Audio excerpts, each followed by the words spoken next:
ఆర్ఆర్ఆర్ చిత్రంలో మెయిన్ హీరోగా నటించడం ద్వారా గ్లోబల్ స్టార్ రామ్ చరణ్ టాలీవుడ్లో ఒక ఫ్యామిలీని వన్ సెక్షన్ ఆఫ్ పీపుల్ని ఏ రేంజ్లో డిస్టర్బ్ చేశారో పదే పదే రుజువు అవుతూనే ఉంది.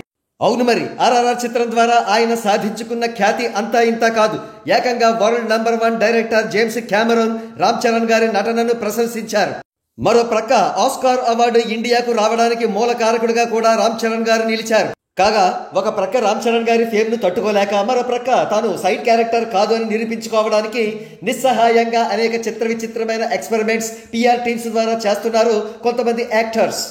ఏకంగా ఫెడరేషన్ ఇంటర్నేషనల్ ఫుట్బాల్ అసోసియేషన్ ఫీఫాలో ఒక విచిత్రమైన పోస్టు దర్శనం ఇచ్చింది.